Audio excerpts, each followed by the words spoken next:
35 taon. Iyan ang sentensyang ibinigay ng hukuman sa sarili kong pamangkin. 35 taon sa loob ng malamig na rehas. Marami ang nagsasabi sa akin na masyado raw akong malupit. Sabi nila, kadugo ko pa rin siya. Sabi nila, dapat ay pinatawad ko na lang siya. Pero hindi nila nakita ang nakita ko. Hindi nila naabutan ang kapatid ko na nakatali na parang hayop sa sarili kong garahe. Gusto niyang makuha ng maaga ang mana niya? Gusto niyang angkinin ang 7 milyong piso at ang bahay na pinaghirapan ng tatay niya? Pues nakuha niya ang nararapat sa kanya, hindi pera kundi isang selda sa bilibid. Ang masakit sa lahat, hindi ito ginawa ng ibang tao. Hindi ito magnanakaw na pumasok lang sa bahay. Ang gumawa nito ay ang batang pinalaki ng kuya ko, ang batang binitpit niya sa balikat noong maliit pa, ang batang inalagaan niya nang mag-isa mula noong mamatay ang asawa niya. Wala siyang utang na loob, nasilaw siya sa pera, nasilaw siya sa sugal, at dahil lang sa kripto at kasakiman, handa niyang patayin ang taong nagbigay sa kanya ng buhay. Tinapakan niya ang dignidad ng kanyang ama. Pinaliwala niya ang lahat ng sakripisyo. Tinatawag nila itong parricide. Pero para sa akin, isa itong paglapastangan sa sagradong ugnayan ng pamilya. Akala niya, dahil matanda na kami, ay wala na kaming laban. Akala niya, dahil mahina na si kuya at may sakit na Parkinson, ay madali na niya itong maitutumba. Nagkamali siya. Dahil noong araw na iyon, noong araw na akala niya ay tagumpay na siya, may isang bagay na hindi niya inaasahan. Umuwi ako. Umuwi ako para singilin siya. Umuwi ako para ipaalala sa kanya na hanggat buhay ako, hindi siya magwawagi. Ito ay kwento hindi ng paghihiganti, kundi ng katarungan. Bago natin ituloy ang kwentong ito, kung naniniwala ka na dapat parusahan ang mga anak na walang utang na loob, pakiclick ang subscribe button. I-like ang video na ito at sabihin niyo sa akin sa comments, taga saan kayo nakikinig ngayon. Ako si Tomas at ito ang kwento kung paano ko na iligtas ang kapatid ko mula sa sarili niyang anak. Martes ng hapon noon. Kakalapag lang ng eroplano sa Naya Terminal. Paglabas ko ng airport, sinalubong ako ng init ng Maynila. Alam niyo, yung init tuwing Agosto? Yung init na parang yumayakap sa katawan mo, na humahalo sa usok at ingay ng syudad. Kahit mahigit 3 dekada na akong nakatira dito sa Pilipinas, hindi pa rin ako sanay sa ganitong klase ng alinsangan. Pagod na pagod ako. Ramdam ko ang bigat sa bawat puto ko. Galing ako sa Hawaii, 3 linggo. Kung pakinggan, parang nagbakasyon ako sa paraiso, hindi ba? Boracay ng Amerika kung tawagin nila. Pero ang totoo, wala akong nakitang dagat. Wala akong naramdamang buhangin sa mga paa ko dahil ang 3 linggong iyon ay ginugol ko sa loob ng isang kwarto sa ospital. Binabantayan ko ang asawa kong si Susan. 40 taon na kaming kasal. At ngayon, lumalaban siya sa kanyang 2nd round ng chemotherapy. Ayaw ko sana siyang iwan. Gusto kong hawakan ang kamay niya habang tinuturukan siya ng gamot. Pero mapilit si Susan. Umuwi ka na muna, Thomas, sabi niya sa akin bago ako umalis. Kailangan ka ni Danilo. Kailangan ka ng kuya mo. Si Danilo ang kuya ko. Magiging ayos lang ako dito, dagdag pa ni Susan. Ilang araw lang naman. Sige na. Kaya heto ako ngayon. Hila-hila ang maleta ko habang naghihintay ng Grab. Dapat tinawagan ko si Susan paglapag ko. Dapat nag-text man lang ako kay kuya na nakauwi na ako. Pero namatay ang cellphone ko habang nasa ere pa kami, siguro bandang Guam. At sa totoo lang, wala na akong lakas maghanap ng charger. Gusto ko na lang makauwi. Gusto ko na lang isaksak ang lahat sa kuryente at matulog ng 15 oras. Dumating ang Grab car, tahimik ang biyahe, papuntang Quezon City. Mabigat ang traffic sa EDSA, gaya ng dati. Pero hinayaan ko lang, nakatingin lang ako sa labas, iniisip ang asawa ko. Iniisip ko kung tama ba na iniwan ko siya doon. Pero iniisip ko rin si Kuya Danilo. Matagal na kaming hindi nagkikita ng masinsinan. Nakarating ako sa bahay bandang 4:00 ng hapon. Pagbukas ko ng pinto ng kotse, muli akong sinampal ng init. Kinuha ko ang maleta ko sa trunk. Pagharap ko sa bahay, napatigil ako. May nakaparadang sasakyan sa driveway. Kilala ko ang sasakyang yon. Isang lumang Toyota na kulay abo, kay Kuya Danilo yon. Napakunot ang noo ko, nakakapagtaka. Si Kuya Danilo ay nakatira sa Alabang. Malayo yon dito sa Quezon City, lalo na kung matrapik. At bago ako umalis papuntang Hawaii, nagkasundo kami. Malinaw ang usapan namin, sabi niya. Doon muna siya sa sarili niyang bahay habang wala ako. Gusto niya ng katahimikan. Bakit nandito ang sasakyan niya? Baka dumaan lang siya? Baka gusto niyang i-check kung maayos ang bahay? O baka naman na-miss niya lang ang kapatid niya at nagbaka sakaling nakauwi na ako? Nagkibit balikat na lang ako, hinila ko ang maleta papunta sa pinto. Pinuksan ko ang main door at pagpasok ko naramdaman ko agad ang ginhawa, ang lamig ng aircon. Bukas ang aircon, lalong kumabog ang dibdib ko. Hindi ko ugaling mag-iwan ng bukas na kuryente. Kuya Dan, tawag ko. Ang boses ko ay umalingaw-ngaw sa buong bahay. Nandyan ka ba? Walang sumagot. Katahimikan lang ang sumalubong sa akin, pero hindi ito yung payapang katahimikan. Ito yung klase ng katahimikan na mabigat. Nakakabingi. Hinila ko ang maleta ko papasok sa sala. At doon nanigas ako sa kinatatayuan ko, ang bahay ko. Ang bahay na iningatan namin ni Susan ng maraming taon, mukhang dinaanan ng bagyo.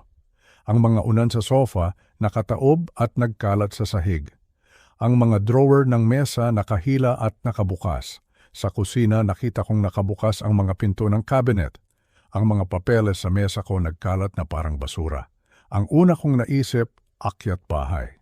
Nanakawan kami, pero teka, kung nanakawan kami, bakit nasa labas ang sasakyan ni Kuya? Bakit bukas ang aircon? Doon pumasok ang pangalawang hinala sa isip ko. Isang hinala na mas masakit isipin.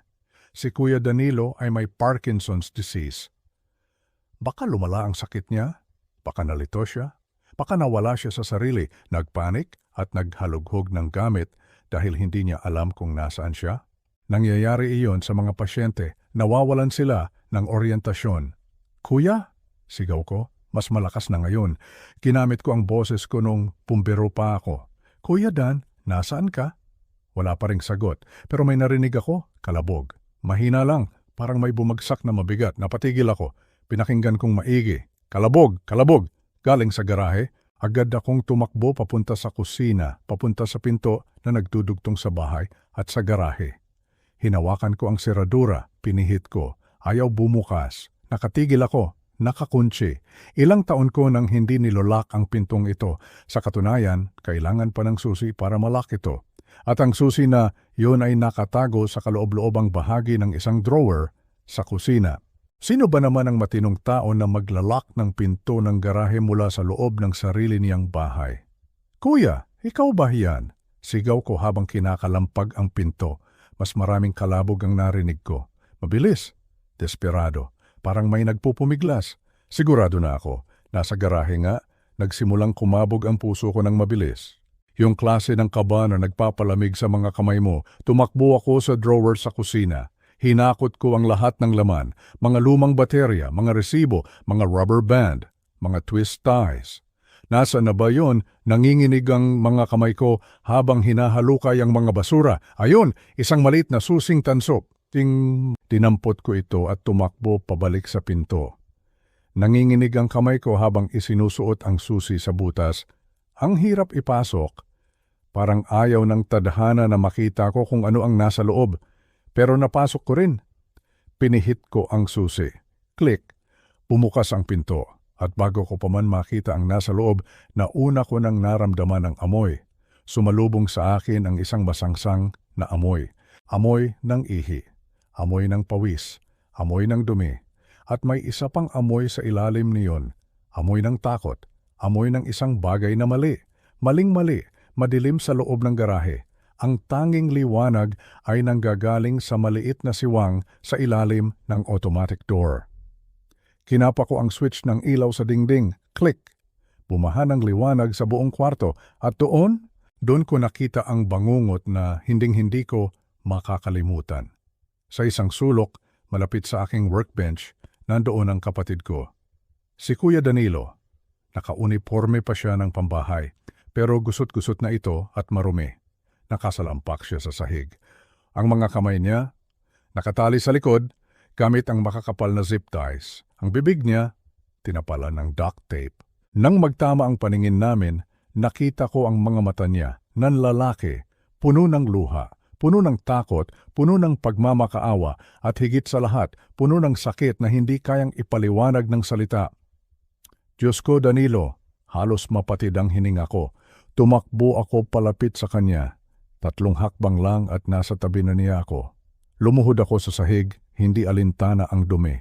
Dahan-dahan kong inabot ang tape sa bibig niya. Tahan na, kuya. Nandito na ako, bulong ko. Kahit nanginginig ang buong katawan ko. Dahan-dahan kong tinanggal ang tape. Natatakot akong masaktan siya dahil dumikit na ito sa balat niya ng matagal. Pagkatanggal ng tape, humasinghap siya ng hangin. Umubo siya ng malakas. Nakita ko ang mga labi niya. Pitak-pitak, tuyo. May bahid ng dugo. Tumingin siya sa akin at sa paus na tinig, pinigkas niya ang unang salita. Tubig? Ang boses niya ay halos hindi ko na marinig. Parang galing sa hukay. Tomas, tubig, parang awo mo na. Tumayo ako agad, takbo pabalik sa kusina, kumuha ako ng bote ng tubig sa ref. Halos madulas pa ako sa pagmamadali. Tubig? Bumalik ako sa kanya, inalalayan ko ang ulo niya. Idinikit ko ang bote sa mga labi niya, uminom siya ng mabilis. Gutom na gutom, uhaw na uhaw. Tumutulo ang tubig sa baba niya, sa leeg niya, pero wala siyang pakialam. Para bang iyon ang pinakamasarap na tubig na natikman niya sa buong buhay niya. Habang umiinom siya, napatingin ako sa mga kamay niya. Nakatali pa rin. Ang higpit ng pagkakalagay ng zip ties. Baon na baon sa balat niya. Kulay ube na ang mga pulso niya. May mga sugat na natuyo na, senyales na kanina pa siya nagpupumiglas. Sandali lang kuya, sabi ko. Kinuha ko ang wire cutter sa ibabaw ng mesa ko. Huwag kang gagalaw, iingatan ko. Maingat kong ipinasok ang cutter sa pagitan ng zip tie at ng balat niya. Snap! Naputol ang plastic. Nakahinga ako ng maluwag. Pero nang makawala ang mga kamay niya, doon ako mas natakot. Nagsimulang manginig ang mga kamay niya. Hindi lang basta panginginig, ito ay tremor, ang sakit niyang Parkinson's. Mas malala ito kaysa sa huli kong nakita. Nanginginig ang buong katawan niya parang nilalamig, parang sasabog. Hinawakan ko ang balikat niya.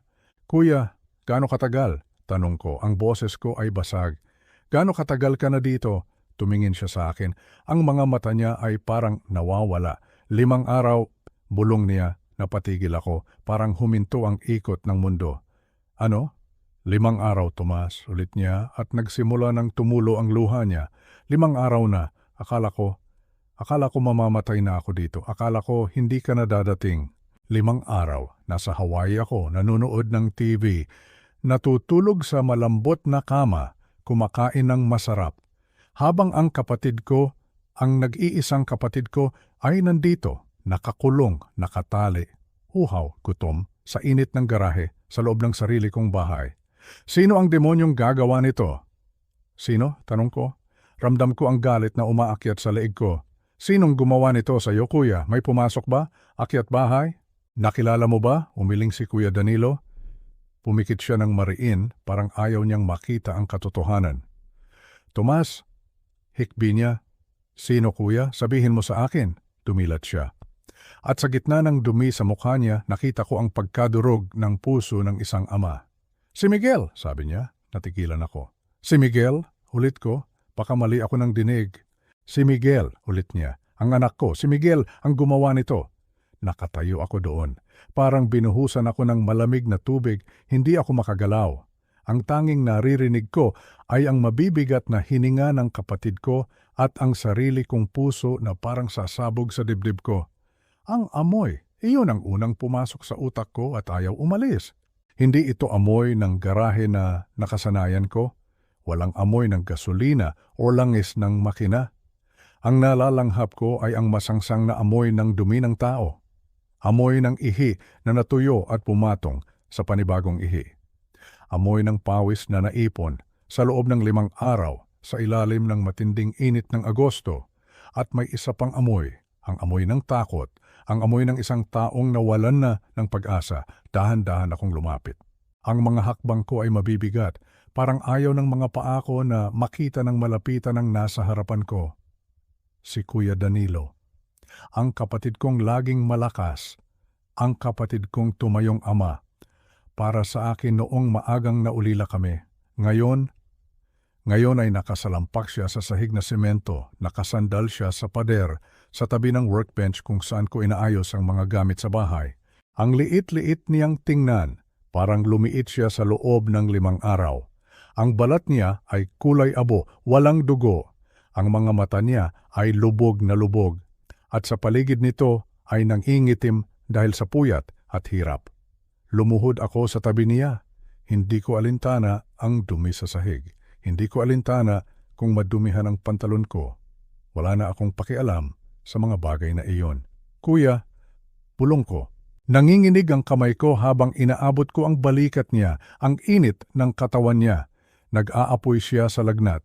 Pero sa kabila ng init na iyon, nanginginig siya. Nanginginig siya na parang nilalamig ang Parkinson's disease niya. Diyos ko, kapag hindi siya nakainom ng gamot sa tamang oras, nagwawala ang kalamnan niya. At ngayon, 5 araw na siyang walang gamot. Ang panginginig ng mga kamay at balikat niya ay marahas. Parang may sariling buhay ang katawan niya na pilit kumakawala sa kanya. At dahil nakatali ang mga kamay niya sa likod, bawat panginginig ay nagdudulot ng sakit. Bawat tremor ay hinihila ang zip ties na nakabaon sa pulso niya. Tiningnan ko ang mga tali. Zip ties, yung makapal na plastik na ginagamit sa kable ng kuryente. Mahigpit na mahigpit ang pagkakalagay. Nakita ko ang mga pulso niya. Namamaga. Kulay ube, may mga sugat na natuyo na ang dugo. Malinaw na nagpupumiglas siya noong mga unang araw. Sinubukan niyang kumawala. Sinubukan niyang lumaban. Pero habang tumatagal, habang nauubos ang lakas niya, habang natutuyot siya sa uhaw, huminto na rin siya sa paglaban. Kinuha ko ang wire cutter na dala ko. Sandali lang kuya, sandali lang, sabi ko. Ang boses ko ay basag. Pinipigil ko ang luha dahil kailangan kong makakita ng maayos. Kailangan kong maging maingat. Inilapit ko ang talim ng cutter sa plastic. Mahirap gawin. Nanginginig si kuya dahil sa sakit niya. Nanginginig naman ako dahil sa galit at awa. Natatakot akong masugatan ko siya. Ang nipis na ng balat niya, parang papel. Huwag kang gagalaw kuya, please, huwag kang gagalaw. Pumikit siya ng mariin, huminga siya ng malalim, pilit pinapakalma ang sarili niyang katawan para sa akin. Click! Naputol ang unang tali. Click! Naputol ang pangalawa. Nang makawala ang mga kamay niya, bumagsak ang mga ito sa gilid niya. Wala ng lakas. Parang mga manika na walang buto. Nakita ko ang mga marka sa braso niya. Malalalim. May mga pasa na nangingitim na. Agad kong inalalaya ng likod niya. Tubig. Sabi mo gusto mo ng tubig. Kinuha ko ang bote na dinala ko kanina. Binuksan ko ito. Dahan-dahan kong inilapit sa bibig niya. Dahan-dahan lang kuya. Baka mabulunan ka. Pero hindi siya nakinig. Nang maramdaman ng mga labi niya ang tubig, parang hayop siyang sumunggab dito. Ininom niya ito ng mabilis. Lagok, lagok, lagok. Tumutulo ang tubig sa gilid ng bibig niya, dumadaloy sa leeg niyang puno ng libag at pawis. Pero wala siyang pakialam. Ito ang unang patak ng tubig na natikman niya pagkatapos ng mahabang panahon.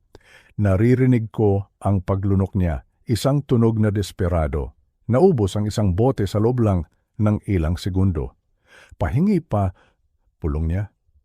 Ang boses niya ay garalgal pa rin pero may kaunti ng lakas. Tomas, pahingi pa. Oo, kukuha ako. Tumakbo ako pabalik sa kusina. Kumuha ako ng 2 pang bote at isang basang bimpo. Pagbalik ko, sinimulan kong punasan ang mukha niya. Dahan-dahan kong pinunasan ang dumi sa pisngi niya, ang mga natuyong luha, ang mga dumi sa noo niya. Habang ginagawa ko iyon, tinitigan ko siya. Ito ang kapatid ko. Si Danilo na laging nakangiti. Si Danilo na mahilig magluto ng adobo tuwing linggo. Si Danilo na hindi makatanggi kapag may humihiram ng pera sa kanya. Paano nangyari ito? Paano humantong sa ganito ang buhay niya? Nasa Hawaii ako noong mga nakaraang linggo. Nakahiga ako sa hotel bed habang nagpapahinga si Susan. Nanonood ako ng TV. Kumakain ako ng masarap na breakfast buffet. Umiinom ako ng kape habang pinapanood ang pagsikat ng araw. Habang ako nagpapakasarap, ang kapatid ko ay nandito sa madilim at mainit na garahe, mag-isa. Sumisigaw ng tulong pero walang nakakarinig dahil sa kapal ng pader at layo ng mga kapitbahay. Iniisip ko kung ilang beses niyang tinawag ang pangalan ko. Tomas, nasaan ka? Tomas, tulungan mo ako at wala ako dito. Dinudurog ng konsensya ang puso ko, dapat hindi ako umalis. Dapat tinawagan ko siya araw-araw. Dapat naramdaman ko na may mali. Sabi nila, may lukso ng dugo ang magkakapatid. Bakit wala akong naramdaman? Bakit ang manhid ko? Kuya, sabi ko habang pinupunasan ng mga kamay niya, nandito na ako, ligtas ka na? Hindi na kita iiwan? Tumingin siya sa akin. Bumabalik na ang katinuan sa mga mata niya, nawawala na ang takot, pero napapalitan ito ng hiya. Nakikita ko na nahihiya siya. Nahihiya siya na nakita ko siya sa ganitong kalagayan. Nakasalampak sa sarili niyang dumi. Walang kalaban-laban. Para sa isang lalaki na sanay na siya ang nagpoprotekta, ang maging ganito kawalang daya ay isang malaking dagok sa kanyang pagkalalaki. Hinubad ko ang suot kong jacket. Isinukbong ko ito sa kanya para matakpan ang katawan niya, para mabigyan siya ng kahit kaunting dignidad. Dadalhin kita sa ospital, sabi ko. Tatawag ako ng ambulansya. Umiling siya ng mahina. Hinawakan niya ang braso ko. Ang higpit ng hawak niya, kahit nanginginig ang mga daliri niya. Huwag, bulong niya. Anong huwag? Kuya, kailangan mo ng doktor. Tuyo na ang katawan mo, ang kidney mo. Baka mapano ka. Huwag muna, sabi niya. Dito ka muna. Alam ko ang nararamdaman niya. Takot siya. Takot siyang mawala ako sa paningin niya. Takot siya na baka panaginip lang ito at paggising niya, nakatali na naman siya at madilim na naman ang paligid. Niyakap ko siya. Niyakap ko ang kapatid ko ng mahigpit. Amoy ko ang baho niya pero niyakap ko pa rin siya. At doon, sa gitna ng garahe, sa ilalim ng maputlang ilaw, naramdaman ko ang pagbasag niya. Umiyak si Kuya Danilo. Hindi ito iyak ng bata. Ito ay iyak ng isang matandang lalaki na napagod na. Isang iyak na malalim na nanggagaling sa kaibuturan ng kaluluwa. Humahagulgol siya sa balikat ko at ako, bilang kapatid niya, ay umiyak din. Umiyak ako para sa sakit na dinanas niya. Umiyak ako sa galit sa kung sino man ang gumawa nito. Sino ang may ganitong klaseng puso? Sino ang kayang gumawa nito sa isang matanda? Sa isang may sakit, hinayaan ko lang kaming dalawa doon ng ilang minuto, magkayakap, magkapatid. Nang medyo kumalma na siya, inalalayan ko siyang sumandal ng maayos sa pader. Pinainom ko siya ulit ng tubig. Tinitigan ko siya sa mata. Kuya, sabi ko, ang boses ko ay seryoso. Kailangan kong malaman. Tumigil siya sa pag-inom. Sino ang gumawa nito? Tanong ko. Magnanakaw ba? Akyat bahay? May nakaaway ka ba? Yumuko siya. Nakita ko ang pag-aatubili sa mukha niya. Kuya, sabihin mo sa akin, para mapahuli natin sila, para pagbayaran nila ang ginawa nila sa iyo. Pumuntong hininga siya. Isang hininga na parang pasa ng buong mundo. Tumingala siya sa akin. At sa sandaling iyon, nakita ko ang pinakamasakit na ekspresyon na maaaring ibigay ng isang ama. Ito ay ang ekspresyon ng pagkabigo. Binuka niya ang bibig niya para magsalita. Ang katahimikan sa garahe ay nabasag ng boses ng kapatid ko. Mahina, garalgal, pero malinaw na malinaw sa pandinig ko. Si Miguel. Dalawang salita, isang pangalan. Pero ang epekto nito ay parang bomba na sumabog sa harapan ko. Natigilan ako. Napakurap. Baka mali lang ang dinig ko. Baka dahil sa gutom at uhaw ay nagdedeliryo na siya. Baka nalilito lang siya sa mga pangalan. Si Miguel? Ulit ko. Gusto kong siguraduhin. Sinong Miguel, kuya? Ang pamangkin ko? Ang anak mo? Tumango siya, dahan-dahan. Masakit na pagtango. Siya, bulong ni Kuya Danilo. Tumulo na naman ang luha sa mga mata niya. Humalo sa dumi sa pisngi niya. Si Miguel, ang anak ko. Napaupo ako sa sahig. Si Miguel, ang batang yon. Naalala ko siya noong sanggol pa siya. Ako pa ang nagbuhat sa kanya noong binyag. Ako ang ninong niya. Nakita ko siyang lumaki. Nakita ko siyang naglaro ng basketball sa kalsada. Nakita ko kung paano siya alagaan ni Kuya nang mag-isa noong namatay ang asawa nito.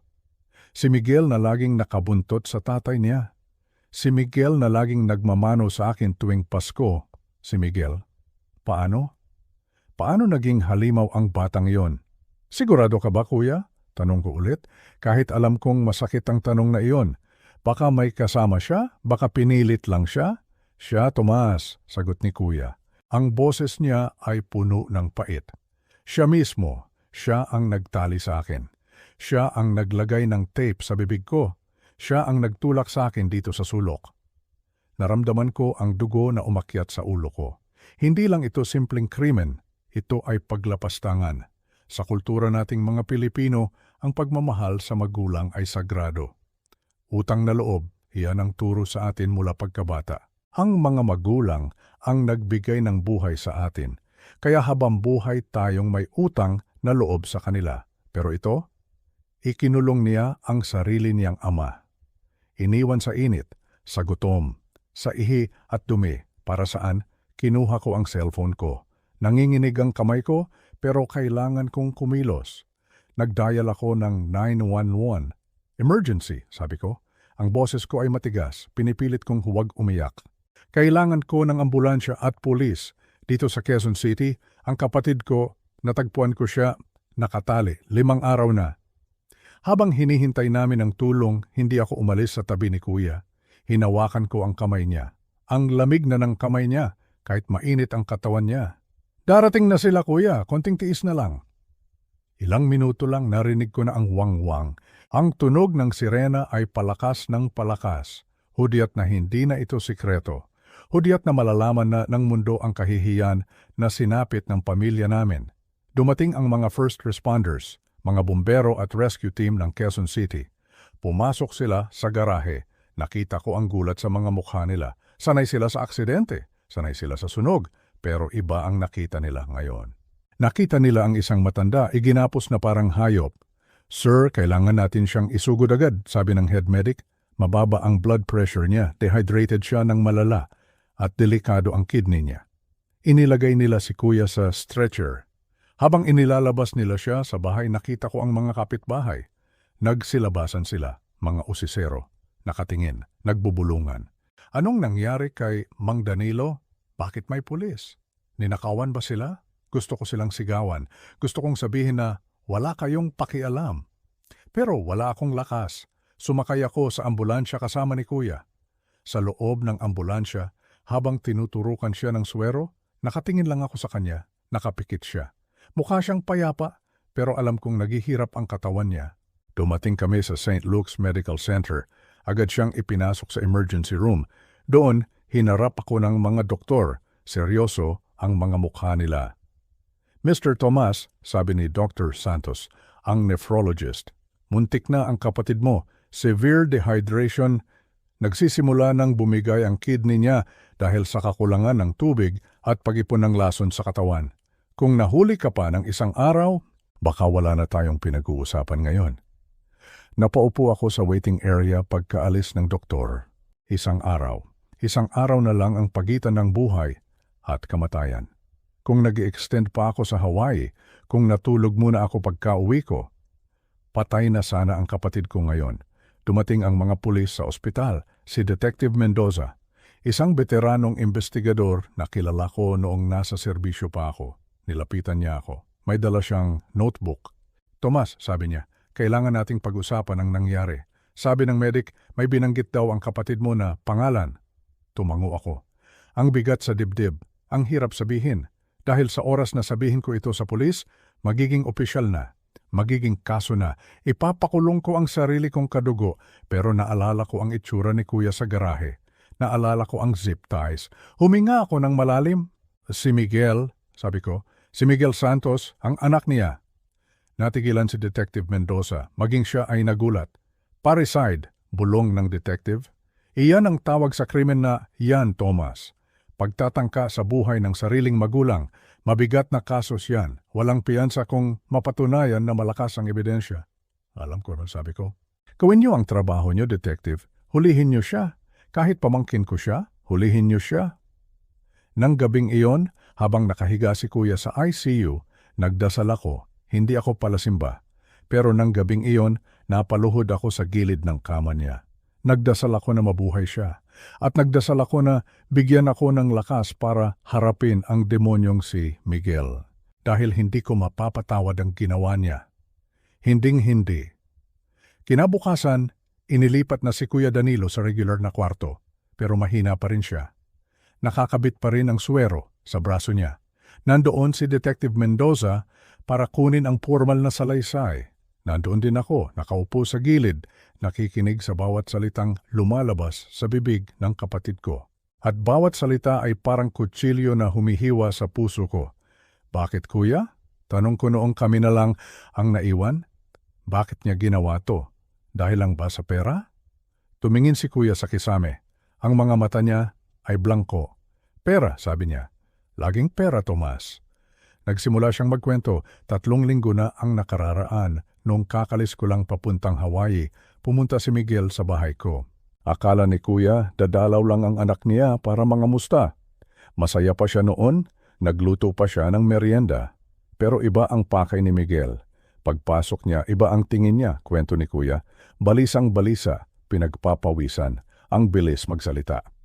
Sabi niya, Tay, kailangan ko ng tulong. Mamamatay ako pag hindi mo ako tinulungan. Bakit daw? Tanong ko. Sugal, sagot ni kuya. Crypto, Bitcoin.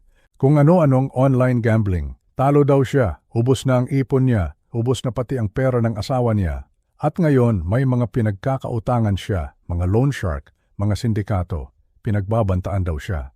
Napailing ako. Ilang buhay na ba ang sinira ng sugal? Ilang pamilya na ang winasak ng crypto scam na yan? Humingi siya ng pera, tanong ko. Binigyan ko siya, Tomas, sabi ni kuya. Binigyan ko siya ng 50,000. Sabi ko, yun lang ang kaya kong ilabas agad, pero nagalit siya. Kulang daw yon, barya lang daw yon. Doon na nagbago ang anyo ni Miguel. Mula sa pagiging nagmamakaawa, naging marahas siya. May inilabas siyang papel, patuloy ni kuya. Ang boses niya ay nanginginig sa galit at takot. Special Power of Attorney, or SPA. Gusto niyang pirmahan ko. Ang nakalagay doon, binibigyan ko siya ng karapatan na ibenta ang bahay ko sa Alabang at karapatan na galawin ang lahat ng bank accounts ko. Nanlaki ang mata ko, ang bahay sa Alabang. Iyon ang pamana ng mga magulang namin. Iyon ang bunga ng pagsisikap ni kuya ng ilang dekada. Ang halaga noon ngayon ay nasa 40 milyong piso pataas. Tumanggi ako, sabi ni kuya. Sabi ko, Miguel, bahay natin yan. Diyan ka lumaki. Hindi pwedeng ibenta yan ng ganun-ganun lang. Saan ako titira? Anong sinabi niya? Ulo ang luha. Sabi niya, matanda ka na tay. Malapit ka na ring mamatay. Bakit ba ang damot-damot mo? Manako naman yan eh. Kukunin ko lang ng mas maaga. Napakuyom ang kamao ko, ang kapal ng mukha. Inaasahan na niya ang kamatayan ng sarili niyang ama. Nang hindi ako pumirma, naglabas siya ng baril. Baril? Kulat kong tanong. Oo, baril. Itinutok niya sa ulo ko, sa sarili niyang ama, Tomas. Sabi niya, pipirma ako o mamamatay ako. Doon na nangyari ang karumal-dumal. Pinuwersa siya ni Miguel papunta sa garahe, tinalian, at iniwan. Sabi niya, diyan ka muna. Pag-isipan mo, babalikan kita bukas. Pag hindi ka pa pumirma, wala kang tubig. Hahayaan kitang matuyo diyan hanggang sa mamatay ka. Bumabalik daw si Miguel araw-araw. Dala ang papel, dala ang ballpen. Pirma na tay, sasabihin daw nito. Pirma na para makakain ka na, pero matigas si kuya. Sabi ko sa kanya, patayin mo na lang ako, mas gugustuhin ko pang mamatay kaysa ibigay sa iyo ang pinaghirapan ko para lang isugal mo. Iyon ang katapangan ng kapatid ko. Kahit mahina ang katawan, buo ang loob. Sa 2 araw, hindi na bumalik si Miguel. Nagsawa na siguro. O baka inisip niya na hayaan na lang mamatay ng tuluyan si kuya para automatic na mapunta sa kanya ang mana bilang sole heir. Isipin niyo yon, ang anak na pinalaki mo, inaruga mo, pinag-aral mo, handa kang patayin sa uhaw para lang sa pera. Tinitigan ko si kuya. Payat na payat siya. Patawad kuya, sabi ko. Patawad kasi wala ako doon para ipagtanggol ka. Hinawakan niya ang kamay ko. Ang mahalaga, dumating ka, Tomas. Dumating ka. Pero hindi pa tapos ang kwento. Dahil habang nag-uusap kami, may pumasok na bagong impormasyon. Isang impormasyon na magpapatunay na hindi lang si kuya ang biktima dito, pati ako. Kinahaponan, bumalik si Detective Mendoza sa ospital. Pero sa pagkakataong ito, hindi siya dumiretso sa kwarto ni kuya. Hinila niya ako sa labas, sa hallway. Seryoso ang mukha niya, mas seryoso kaysa kahapon. Mang Tomas, sabi niya sa mahinang boses, may nahanap kami sa kondo ni Miguel sa Makati. Inaresto na namin siya kaninang madaling araw. Mabuti naman, sabi ko. Mabubulok na siya sa kulungan? Oo, sagot ng detective. Pero may kailangan kang makita. Hindi lang ito tungkol sa kapatid mo. Inilabas niya ang isang folder. Ipinakita niya sa akin ang mga litrato ng mga ebidensyang nakuha nila, mga papeles. Una, ang bank records ni Kuya. Nakapag-withdraw na siya, turo ng detective. Ginamit niya ang ATM card ng kapatid mo at pineke niya ang pirma sa ilang tseke. Sa loob ng 2 buwan, unti-unti niyang inuubos ang laman. Umabot sa 7 milyong piso ang nawala. 7 milyon. Ang ipon ni Kuya para sa pagtanda niya. Para sa gamot niya. Ubos. Saan dinala ang pera, tanong ko? Offshore accounts, crypto wallets, at malaking halaga ang napunta sa isang babae. Babae? Ang asawa niyang si Ana? Umiling ang detective. Hindi si Ana. Isang nagngangalang Riza, kabit niya. Napamura ako ng mahina. May asawa siya. May asawang matino na si Ana pero nambababae pa siya. At ginagamit niya ang pera ng tatay niya para buhayin ang kabit niya. Pero ito ang pinaka-importante, Thomas, sabi ng detective. Inilipat niya ang pahina ng folder. May isa pang dokumento. Isang deed of absolute sale. Pinasa ko ang nakasulat at nanlamig ako. Nakapangalan ang dokumento sa bahay ko. Sa bahay ko, sa Quezon City. Ano to? Tanong ko. Ang boses ko ay nanginginig. Plano rin niyang ibenta ang bahay mo, sabi ng detective. Habang nasa Hawaii ka, pineke na niya ang pirma mo. May kasabwat silang notary public. Hinihintay na lang niyang mamatay ang tatay niya tapos isusunod ka niya. Ang plano nila ng kabit niya, ibenta ang lahat ng ari-arian niyo, bahay ni Danilo sa Alabang at bahay mo sa Quezon City. Tapos tataka sila. Pupunta silang Canada or Europe. Gamit ang pera niyo, gamit ang pinaghirapan niyo. Napahawak ako sa pader. Umiikot ang paningin ko. Kaya pala nandoon ang sasakyan ni Kuya sa bahay ko. Dinala siya doon ni Miguel sa bahay ko. Para habang pinapatay niya ang tatay niya, binabantayan din niya ang bahay ko. 2 birds with 1 stone. Plano niyang ubusin kami. Plano niyang iwan kaming walang-wala, walang bahay, walang pera, walang buhay. Ang anak ng kapatid ko, ang pamangkin ko, isa siyang ahas na pinalaki sa loob ng pamilya namin. Nakausap niyo na ba si Ana, ang asawa niya? Tanong ko. Oh, iyak ng iyak. Wala siyang alam. Pati siya, niloko. Ubos din ang ipon nila mag-asawa, sangla ang sasakyan. Pati mga alahas ni Ana, ninakaw ni Miguel para ibigay sa kabit. Tiningnan ko ang detective. Anong mangyayari ngayon? Kakasuhan natin siya, sabi ni Mendoza. Hindi lang parricide, kundi estafa, falsification of public documents at serious illegal detention. Sisiguraduhin natin na hindi na siya makakalabas ng kulungan. Pumasok ako ulit sa kwarto ni Kuya. Kising siya. Nakatingin sa bintana. Hindi ko sinabi sa kanya ang tungkol sa bahay ko. Hindi ko sinabi ang tungkol sa kabit. Masyado nang marami ang dinadala niya. Umupo ako sa tabi niya. Nahuli na siya, Kuya, sabi ko. Tumango lang siya. Walang saya sa mukha niya. Lungkot lang. Dahil kahit makamit namin ang hustisya, kahit mabulok si Miguel sa kulungan, may nawala sa amin na hindi na maibabalik ng kahit anong korte. Ang tiwala, ang pamilya, ang pagmamahal, namatay na ang anak niya sa puso niya at iyon ang pinakamasakit na uri ng kamatayan. Naghintay kami ng paglilitis at ipinangako ko sa sarili ko, gagawin ko ang lahat para protektahan ang kapatid ko, hinding-hindi na siya masasaktan ulit. At si Miguel, humanda siya. Dahil ang tiyuhin na akala niya ay nasa Hawaii lang at walang alam ay narito na. At hindi ako titigil hanggat hindi siya nagbabayad sa bawat patak ng luha ng kapatid ko. Biyernes noon nang magharap kami sa korte. Ilang araw pa lang ang nakakalipas mula nang arestuhin nila si Miguel. Tandang-tanda ko pa ang tawag ni Detective Mendoza, 4:00 ng madaling araw. Nasa kondo daw sila sa Makati.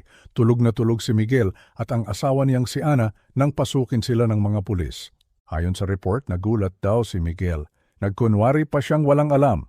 Tinanong pa niya kung bakit siya inaaresto. Ang kapal ng mukha. Sabi niya, inaalagaan naman daw niya ang tatay niya. Sabi niya, misunderstanding lang daw ang lahat, pero hindi na siya pinakinggan ng mga pulis. Posas. Iyon ang sagot sa kanya, bakal na posas sa parehong kamay. At ngayon, nandito kami sa korte para sa bail hearing. Ang pagdinig kung papayagan ba siyang magpiyansa para makalaya pansamantala habang dinidinig ang kaso. Umupo ako sa likod. Katabi ko si Susan, ang asawa ko. Hawak niya ang kamay ko ng mahigpit. Si Kuya Danilo ay wala dito. Nasa ospital pa rin siya, nagpapalakas. At mabuti na rin yon. Mabuti na rin na hindi niya makita ang anak niya na nakasuot ng dilaw na t-shirt ng mga preso. Pumasok ang hukom, si Judge Maria Santos. Kilala siya sa pagiging istrikto. Walang kinikilingan. Nagsimula ang pagdinig. Tumayo ang abogado ni Miguel, isang abogado galing sa Public Attorney's Office. Sabi niya, dapat daw payagang magpiyansa ang kliyente niya. Your Honor, sabi ng abogado, ang akusado ay walang criminal record.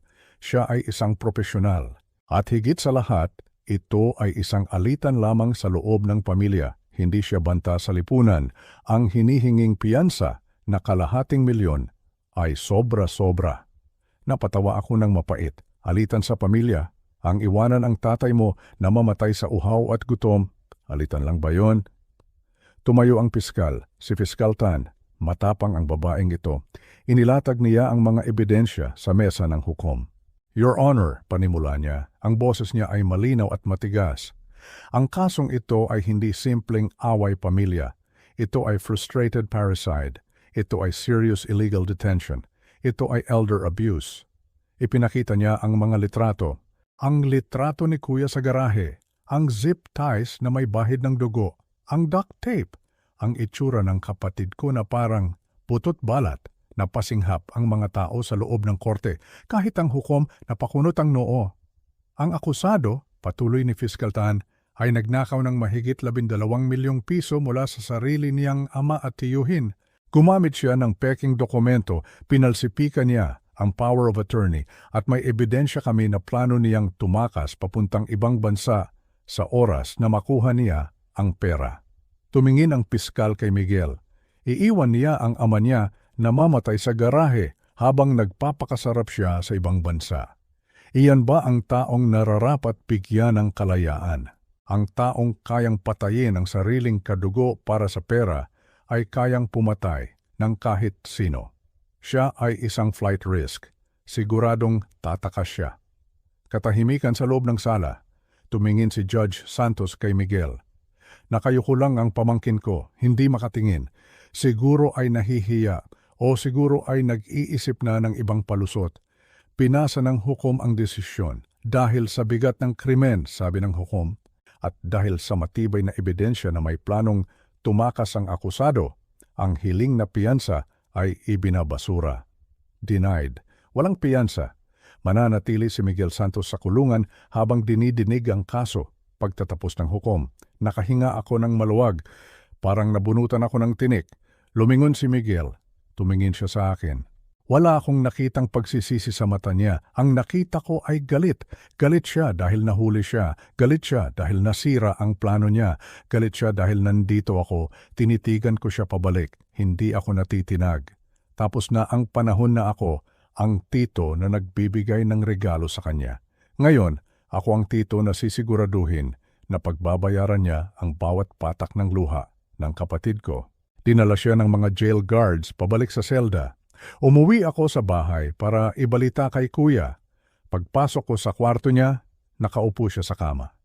Nanood ng TV pero alam kong hindi naman siya nanonood talaga. Kuya, sabi ko. Tumingin siya. Walang piyansa. Sa kulungan siya matutulog. Tumango lang si Kuya. Walang nangiti, walang saya. Dahil paano ka magiging masaya na ang anak mo ay nasa kulungan? Kahit demonyo ang ginawa niya, anak pa rin niya yon, dugo at laman niya. Ang tagumpay na ito ay mapait, pero kailangan para sa katarungan. Dumating ang Nobyembre. Nagsimula na ang formal na paglilitis. Sa mga nakalipas na buwan, mas marami pang baho ang lumabas. Nalaman namin na hindi lang pala bangko ni Kuya ang ginalaw ni Miguel. Kumuha rin siya ng mga credit card sa pangalan ng tatay niya. Pumepeke ng pirma sa mga loan shark. Baon na baon siya sa utang, pero ang pinakamatinding pasabog ay nanggaling sa isang taong hindi namin inaasahan. Si Riza, ang kabit. Nahanap siya ng mga pulis sa Cebu, nagtatago, takot na takot. Pumayag siyang maging state witness. Ibig sabihin, tetestigo siya laban kay Miguel kapalit ng mas magaang na parusa para sa kanya, siya ang alas ng prosekusyon. Noong araw na umupo si Riza sa witness stand, puno ang korte. Nandoon si Ana, ang asawa ni Miguel, umiiyak. Ngayon lang niya makikita ang babaeng sumira sa pamilya niya. Nagsimulang magtanong si Fiscal Tan. Bibi, Riza, tanong ng piskal. Ano ang partisipasyon mo sa krimen? Yumuko si Riza. Sinunod ko lang po ang utos ni Miguel. Sabi niya, mayaman ang tatay niya. Sabi niya, hindi naman daw mapapansin ng matanda na nawawala ang pera dahil ulyanin na. Alam mo ba ang plano niyang ikulong ang ama niya? Opo, sagot ni Riza. Nag-text siya sa akin, ipinakita niya ang litrato ng garahe. Sabi niya malapit na daw matapos ang problema. Konting tiis na lang daw at mamamatay na ang matanda. Nagkaroon ng bulungan sa loob ng korte. Order in the court, sigaw ng hukom. Inilabas ng piskal ang mga text messages. Nakaprint ito sa malalaking papel para makita ng lahat. Binasa ng piskal ang isa sa mga mensahe galing kay Miguel. Babe, ayos na. Nasa garahe na siya. Hindi siya makakalabas. Ilang araw na lang, dehydrated na yan. Pag namatay siya, sa atin na ang bahay. Sa atin na ang lahat. Mag-empake ka na para sa Europe. Napakasakit pakinggan. Planado, hindi ito ginawa dahil lang sa drugs or dahil nawala sa sarili, gaya ng sinasabi ng abogado niya. Pinag-isipan nila ito, pinagplanuhan habang kumakain, pinag-usapan bago matulog. Ang depensa ng abogado ni Miguel ay diminished capacity. Sabi nila adik daw si Miguel sa shabu. Hindi daw siya nag-iisip ng tama. Sabi nila biktima lang din daw siya ng bisyo. Pero ang mga text messages ang bumasag sa palusot na iyon. Ang taong bangag sa droga ay hindi nakakapagplano ng ganito kadetalyado. Ang taong wala sa sarili ay hindi nakakapagpeke ng land title at bank checks. Ito ay premeditated. Sinadya. Tumingin ako kay Miguel, nakayuko pa rin siya. Hindi makatingin kay Riza. Hindi makatingin kay Ana. Si Ana sa kabilang banda ay humahagulgol. Nalaman niya na ang mga alahas na nawawala sa kanya, ang mga ipon nila para sa anak nila. Lahat iyon ay napunta sa babaeng nasa witness stand. Durog na durog ang pamilya. At ang may kasalanan ay iisang tao lang. Ang kasakiman ni Miguel ay parang lason. Kumalat ito at pinatay ang lahat ng maganda sa paligid niya. Pagkatapos ng testimonya ni Riza, alam ko na wala nang lusot si Miguel. Pero may isa pang kailangang tumestigo, ang pinaka-importanting saksi, ang biktima mismo, ang ama niya. At iyon ang kinakatakutan ko sa lahat. Dumating ang araw na kinatatakutan ko. Ang araw ng pagtestigo ni Kuya Danilo. Pumasok siya sa korte na naka-wheelchair. Mahina pa rin ang mga tuhod niya. Ang Parkinson's niya ay mas lumala dahil sa trauma. Nanginginig ang mga kamay niya na nakapatong sa kandungan niya. Pero nang tawagin ang pangalan niya, pinilit niyang tumayo. Kaya ko, bulong niya sa akin nang subukan ko siyang alalayan. Kaya ko, Thomas. Dahan-dahan siyang naglakad papunta sa witness stand. Bawat hakbang ay mabigat. Bawat hakbang ay parang pag-akyat sa bundok. Umupo siya. Itinaas ang kanang kamay at nanumpa na sasabihin ang totoo. Nagsimula ang piskal sa mga simpleng tanong. Kung ano ang nangyari. Kung paano siya tinalian. Kung paano siya iniwan. Sinagot ni Kuya ang lahat ng malinaw. Kahit garalgal ang boses, detalyado ang kwento niya. Tapos tumayo ang abogado ni Miguel, ang defense attorney. Alam ko ang trabaho niya. Trabaho niyang sirain ang kredibilidad ng saksi. Kahit na ang saksi ay ang biktima, kahit na ang saksi ay ama ng kliyente niya. Ginoong Danilo, panimula ng abogado, totoo po ba na kayo ay may Parkinson's disease? Opo, sagot ni Kuya. At totoo po ba na ang gamot niyo ay may side effects, gaya ng pagkalito, hallucinations, memory loss? Napuyom ang kamao ko. Alam ko na kung saan papunta ito. Minsan, mahinahong sagot ni Kuya. Kung ganoon, sabi ng abogado, habang naglalakad sa harap ni Kuya, Posible po ba na nalito lang kayo sa nangyari? Na baka tinutulungan lang kayo ng anak niyo na magpahinga sa garahe dahil mainit sa bahay? Na baka nakalimutan niyo lang na dinalhan niya kayo ng tubig? Napakunutang noo ni Kuya. Hindi, mading sagot niya. Pero sabi niyo, may memory loss kayo? Pangungulit ng abogado? Baka naman inakala niyo lang na gusto niya kayong patayin? Mahal kayo ng anak niyo, Ginoong Danilo? Hindi ba? Hindi ba mahal kayo ng anak niyo? Tumahimik ang buong korte. Lahat ay naghihintay ng sagot. Tumingin si Kuya kay Miguel. Si Miguel ay nakatingin din sa kanya sa unang pagkakataon. Ang mga mata ng anak ay nagmamakaawa. Parang sinasabi na, Tay, iligtas mo ako, sabihin mong mali ka lang ng akala. Huminga ng malalim si Kuya. Ang panginginig ng kamay niya ay tumigil sandali. Ginoo, sabi ni Kuya sa abogado, ang boses niya ay hindi na nanginginig. Ito ay boses ng isang ama na tinanggap na ang mapait na katotohanan. Tandang-tanda ko ang bawat oras sa loob ng 5 araw na iyon.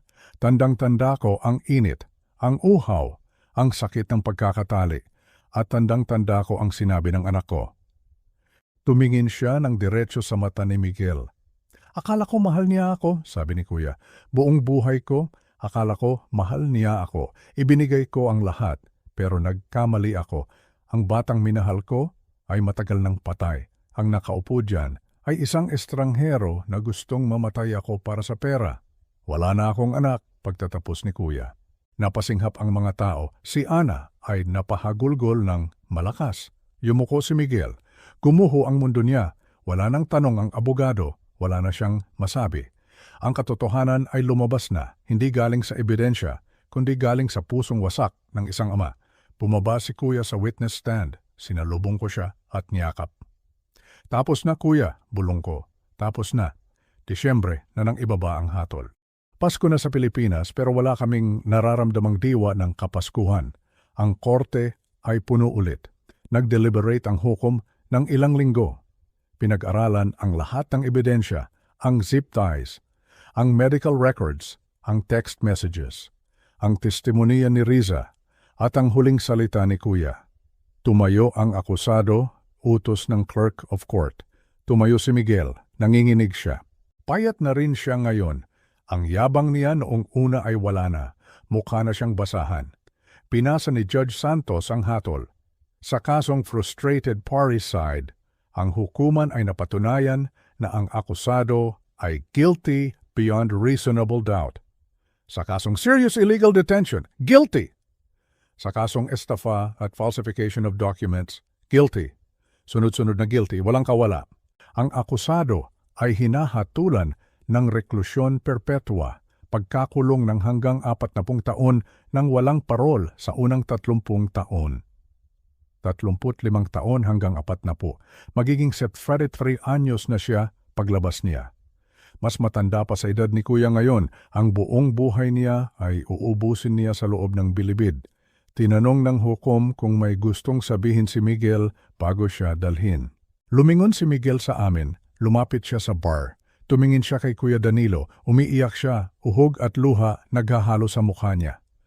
Tay, sigaw niya, Tay, patawarin mo ako. Hindi ko sinasadya, nabulag lang ako. Tay, tulungan mo ako. Ayoko makulong. Nagmamakaawa siya, lumuhod siya sa sahig. Tay, anak mo ako, patawarin mo na ako. Tumingin ako kay Kuya. Ano ang gagawin niya? Bibigay ba siya? Aatras ba siya? Tinitigan ni Kuya ang anak niya na nakaluhod.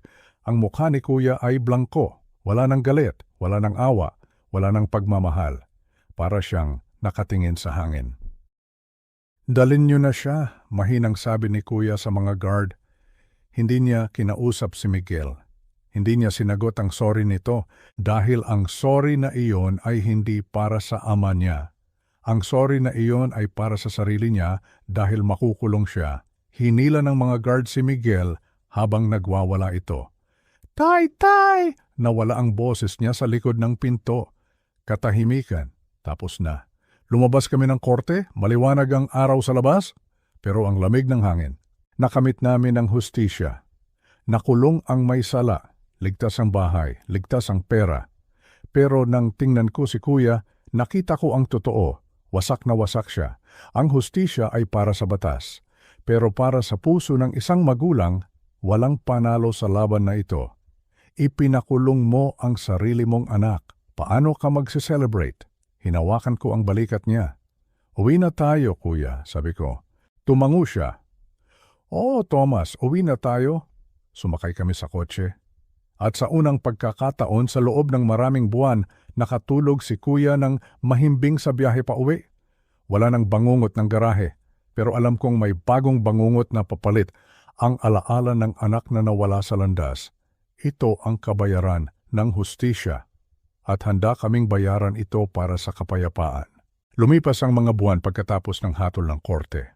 Ang ingay ng paglilitis ay napalitan ng katahimikan ng aming tahanan. Pero hindi na ito ang nakakabinging katahimikan na nadatnan ko noong umuwi ako galing Hawaii. Ito ay isang payapang katahimikan, isang katahimikan na nagbibigay ng pagkakataon para sa paghilom ng mga sugat.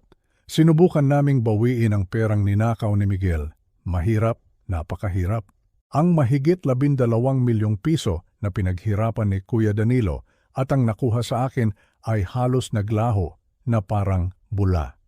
Napunta ito sa mga offshore accounts, napunta sa mga crypto wallets na hindi na mabuksan, napunta sa mga mamahaling regalo para sa kanyang kabit. Ayon sa aming forensic accountant, kung suswertihin kami, baka 60 sentimos na lang sa bawat piso ang maibalik sa amin. Masakit dahil pawis at dugo ang puhunan doon. Pero sabi ko kay Kuya, Kuya Dan, pera lang yan. Mas mahalaga na buhay ka. At ang pinakamahalaga sa lahat, nailigtas namin ang mga titulo ng lupa. Ang bahay niya sa Alabang at ang bahay ko sa Quezon City ay nananatili sa aming pangalan. Nalaman ko mula sa aming abogado na kung nagtagal pa ako ng 1 linggo sa ibang bansa, baka naisalin na ang mga titulo sa ibang tao at aabutin ng maraming taon bago iyon mabawi sa korte. Swerte pa rin kami, sa kabila ng lahat, swerte pa rin kami. Inilipat na namin ang bahay ni Kuya sa isang family trust. Ako ang tumatayo bilang trustee. Wala na siyang lakas para asikasuhin ang mga papeles at mas gusto niya na ako ang humawak. Hindi dahil sa wala siyang tiwala sa sarili niya, kundi dahil gusto na lang niyang magpahinga. Si Susan naman, ang asawa ko, ay maayos na ang kalagayan. Tapos na ang kanyang mga cancer treatments noong Enero. Ang sabi ng doktor, remission na siya, wala nang bakas ng sakit, isang malaking himala. Nagdiwang kaming 3 sa sala. Simple lang, isang basong hot chocolate at konting kakanin. Sapat na iyon para sa amin. Si Kuya Danilo ay dahan-dahang bumabangon. Nakatira na siya sa amin sa guest room. Ayaw na naming manirahan siya ng mag-isa. Si Susan ang nagsisilbing mother hen niya. Siya ang nagpapaalala ng gamot. Siya ang nagluluto ng masustansyang pagkain. Siya ang kasama ni Kuya sa physical therapy. Ang Parkinson's disease ni Kuya ay hindi na kasing lala ng dati. Naging maayos ang kanyang medication. Pero ang sugat sa isip, iyon ang mas matagal gumaling. May mga gabi pa rin na nagigising ako ng 3:00 ng madaling araw. Nakikita ko si Kuya na nakaupo sa sala, nakabukas ang lahat ng ilaw. Minsan, nakatitig lang siya sa kawalan. Sabi ng kanyang therapist, si Dr. Martinez, ito ay dahil sa trauma. Sa loob ng 5 araw sa madilim na garahe, naging kaibigan niya ang dilim pero naging kaaway niya ang takot. Kaya ngayon, kailangan niya ng liwanag para mapatunayan sa sarili niya na hindi na siya nakakulong. Hindi namin pinag-uusapan si Miguel. Parang isang pahina ng libro na pinunit na namin at itinapon. Ang iba pang mga anak ni Kuya, ang mga kapatid ni Miguel, ay putol na rin ang ugnayan sa kanya. Masakit para sa kanila, pero hindi nila kayang tanggapin ang ginawa ng kanilang kapatid. Tuwing linggo, narito silang lahat sa bahay. Nagdadala ng apo, nagtatawanan. Sinisiguro nila na hindi mararamdaman ni Kuya na wala siyang anak, dahil ang pamilya, hindi lang iyan tungkol sa iisang dugo. Ito ay tungkol sa kung sino ang nananatili sa tabi mo kapag wala ka na sa sarili mo. Ito ay tungkol sa kung sino ang hahawak sa kamay mo kapag nanginginig ka na sa takot. Isang araw, tinawagan ako ni Kapitan Reyes, yung bumbero na kasama ko noong iligtas namin si Kuya. Tomas, sabi niya, marami kaming natatanggap na tawag tungkol sa elder abuse, pang-aabuso sa mga matatanda. Minsan, huli na bago kami makarating. Gusto ko sanang gumawa tayo ng programa, isang training para sa mga first responders at pati na rin sa mga senior citizen groups. Tinanong ko si Kuya kung gusto niyang sumama. Nag-isip siya ng matagal. Akala ko tatanggi siya. Sige, Tomas, sabi niya. Kung ang kwento ko ay makakapagligtas ng kahit isang matanda na nakakaranas ng ginawa sa akin, gagawin ko. Para naman magkaroon ng saysay ang sakit na naramdaman ko. Nakagawa na kami ng 3 presentation. Mahirap pakinggan si Kuya habang isinasalaysay niya ang kwento niya sa harap ng mga batang bumbero at pulis. Pero nakikita ko ang epekto sa kanila. Nakikita ko kung paano sila nakikinig, kung paano sila nagtatanong tungkol sa mga red flags ng financial abuse, paano malalaman kung pinepeke ang isang power of attorney. Nagbibigay kami ng kaalaman, nagbibigay kami ng proteksyon. Si Veronica, ang kabit ni Miguel, ay nahatulan din ng 5 taong pagkakulong dahil sa pakikipagsabuatan, hindi sapat para sa akin. Pero sabi ni Fiscal Tan, ganoon talaga ang batas. Ang mahalaga, hindi siya nakaligtas. Minsan, pumupunta ako sa sementeryo, sa puntod ng aming mga magulang. Lumuluhod ako sa damo at kinakausap ko sila. Ikinukwento ko ang lahat. Ang tungkol kay Miguel, ang tungkol kay Danilo, ang tungkol sa paghihirap namin. Humihingi ako ng tawad dahil hindi ko na ipagtanggol agad ang kapatid ko, pero nagpapasalamat din ako dahil hindi na nila inabutan ang trahedyang ito. Si Kuya Danilo ay natututo na ring tumawa ulit. Minsan, nanonood kami ng Eat Bulaga at nakikita ko siyang ngumingiti sa mga biro ng mga hosts. Hindi na ito yung tawang malakas gaya ng dati, pero sapat na yon. Ang bawat ngiti ay isang maliit na tagumpay laban sa dilim. Minsan, tinatanong ko ang sarili ko kung ano ang hustisya. Dati akala ko ang hustisya ay ang makitang mabulok si Miguel sa kulungan. Pero ngayon, habang pinapanood ko si Kuya na payapang natutulog sa hapon, alam ko na ang sagot. Ang hustisya ay ang kaligtasan ng mga mahal mo sa buhay. Ang hustisya ay ang malinis na scan ni Susan sa ospital. Ang hustisya ay ang pagkakataong maupo sa beranda, uminom ng kape, at panoorin ang paglubog ng araw ng walang takot. Si Miguel ay nasa bilibid. Maraming taon ang lilipas bago siya muling makakita ng laya. Sinasabi niya na nagsisisi siya. Sinasabi niya na nagbago na siya. Hindi ko alam. At sa totoo lang, hindi ko na siguro kailangang malaman. Ang mahalaga ay narito kami. Ligtas, sama-sama. Hindi ko masasabing may perpektong katapusan ang kwentong ito dahil ang buhay ay hindi naman pelikula. May mga pilat na mananatili, may mga alaala na masakit pa ring balikan. Pero sa bawat pagising namin sa umaga, nagpapasalamat ako. Nagpapasalamat ako na umuwi ako ng maaga. Nagpapasalamat ako na nahanap ko siya sa tamang oras. Nagpapasalamat ako na hindi ako nahuli. Dahil sa huli, iyon lang naman ang hiling nating lahat, diba? Ang mahanap ang isa't isa bago tuluyang lamunin ng dilim, ang masagip ang mga mahal natin bago mahuli ang lahat. Nahanap ko ang kapatid ko at para sa akin, higit pa sa sapat na iyon, ligtas na kami. Sa wakas, ligtas na kami. Ang kwentong ito ay isang paalala sa lahat ng mga anak at apo. Ang pag-aalaga sa ating mga matatanda ay hindi isang pasanin, kundi isang karangalan.